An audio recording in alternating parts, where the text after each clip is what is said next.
طبعا مش كل يوم بناكل جمبري، فلما يجينا شوية جمبري طازة لسه طالعين من البحر يبقى لازم نعمل لهم التغذية الصح ونعملهم بطريقة صح. تعالوا بينا نعمل احلى صينية جمبري في الفرن.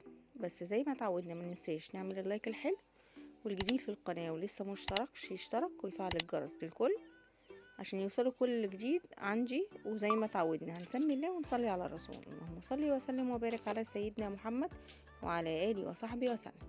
يلا بينا بقى نبدأ الفيديو. اول حاجه طاسه سخنه كده على النار، هنحط فيها شويه زيت حلوين. لو عندك زبده ممكن تحطي في الخطوه دي، بس انا ما كانش عندي فحطيت شويه زيت حلوين. هنجيب بصل، نقطعه جوليان كده، بصلتين حلوين متوسطين، هننزل بيهم اول حاجه. تمام. طبعا احنا في الوصفه دي هنحتاج البصل وهنحتاج توم، 4 فصوص توم، وهنحتاج بصلتين جوليان حلوين، هنحتاج كرفس عودين، هنحتاج جزرية متوسطة مبشورة، وفلفل رومي، وفلفل سبايسي، واحد فلفل رومي واحد فلفل سبايسي، واربع طماطمات مكعبات. تمام، متقطعة مكعبات. اول حاجة زي ما اتفقنا هننزل بالبصل يدوب، بس يدبل بسيط قوي، يعني نشم ريحته، انا مش عايزة يغير لونه. هننزل بايه؟ هننزل بعد كده بالثلاث او 4 فصوص توم اللي احنا قلنا عليهم، متقطعين برضو شرايح صغيرة. انا ليه ما دقيتهمش او ما فرمتهمش؟ عشان انا مش عايزاهم يتحرقوا.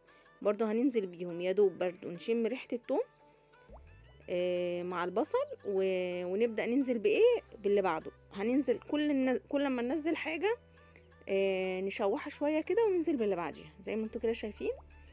بعد كده هننزل يا بنات، هننزل بالفلفل الرومي زي ما قلنا، وواحد سبايسي. لو انت مش عايزة تحطي سبايسي براحتك، بس يعني هو بصراحة بيدي طعم.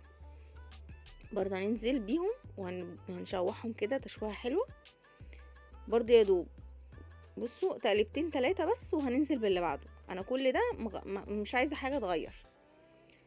هننزل بايه تاني؟ بالجمبري. زي ما انتم شايفين الجمبري احنا شايلين سلسلة الظهر منه وسايبين الراس والديل زي ما هما. ليه؟ لان هما دول اللي بيعملوا الصوص الحلو، ما تشيليش ولا الراس ولا الديل. هو ده الصوص بتاع الجمبري، لما في الاخر هتدوقيه هيوديكي في حتة تانية فعلا، هو ده اللي بيعمل الطعم. هنبدأ برضو نشوحهم مع الخضار اللي احنا نزلناه لغاية لما يغير لونه زي ما انتم شايفين. بصوا هنبدأ نشوح فيهم كده، طبعا كل ده على نار متوسطة يا بنات.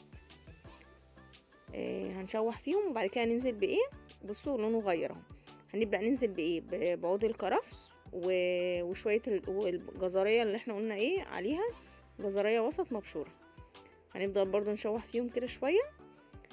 وهننزل تاني يا بنات؟ هننزل بمعلقة صلصة، معلقة كبيرة صلصة برضو هنشوحها تشويحة مع الجمبري والخضار اللي احنا نزلناه. وننزل بمكعبات الطماطم. وهننزل تاني يا بنات بقى ببهاراتنا. ايه هي بهاراتنا؟ هقول لكم دلوقتي. طبعا هتودي الصينية، البهارات دي هتودي صينية الجمبري دي في حتة تانية خالص. جربيها واوعدك مش هتندمي بجد، حاجة كده يعني ريحة وطعم.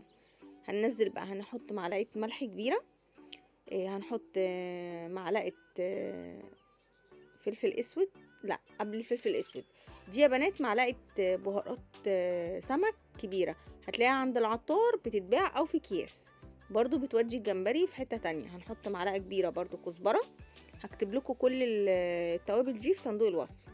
هنحط معلقة صغيرة فلفل اسود، وهنحط معلقة كبيرة كمون، يبقى فلفل اسود وكمون وكزبرة وملح وبهارات السمك. بس كده، مش هنحط اي بهارات تانية. جربي حطي بهارات السمك دي بجد والله هتودي الصينية دي في حتة تانية. هنشوح فيهم كده ونقلب، وهننزل بعد كده يا بنات بكوباية مية سخنة. وهنسيبها على النار 10 دقايق. الصينية الطاسة دي يا دوب 10 دقايق بس على النار، تغلي غلوتين 3 كده. وبعد كده هننزل بيهم فين؟ في الصينية. الصينية دي هنحطها فين؟ هنحطها في الفرن يا بنات. برضو مش هنقعد مش هنحطها في الفرن فترة كبيرة، هنقعدها في الفرن قد ايه؟ هنقعدها في الفرن 10 دقايق. انا مش عايزة الجمبري يجلد مني ولا ينشف. كل ما تسوي الجمبري زيادة عن اللزوم بيبقى يقدد معاكي كده ويجلد ويبقى طعمه مش حلو. لازم يبقى فيه كده حتة قرشة بسيطة زي ما انتم شايفين كده. انا هاخد الجمبري وبص الصوص مجرد كمان ما تحطي الصوص ده بالجمبري في الفرن 10 دقايق زي ما اتفقنا. لازم الفرن يكون سخن في الرف اللي في النص يا بنات، ودرجة الحرارة تبقى عالية مش واتش زي ما انتم شايفين. بصوا الجمال. انا بقى لو عايزاكم كنتوا تشموا كمان الريحة، يعني تشوفوا وتشموا. بصوا حطيناه كده في الرف اللي في النص زي ما انتم شايفين كده 10 دقايق بالظبط يا بنات. انا مش هغطيه زي ما هو كده. بصوا بعد ما طلع يا بنات، بجد جربي الطريقة دي، والله والله هتشرفك قدام ضيوفك وهتعجبكم جدا ومش هتبطلي تعمليها. بصوا بصوا الصوص تقيل ازاي. بصوا الجمبرية هتلاقيها استوت ازاي. لو عجبك الفيديو، لو وصلتش لغايه كده وعجبك الفيديو، ما تنسيش تحطي اللايك الحلو، ويا ريت كومنت منك هيسعد قلبي. و... واشوفكم ان شاء الله في فيديوهات تانية على خير باذن الله. اشوفكم في فيديو جديد. باي باي يا بنات، مع الف سلامه.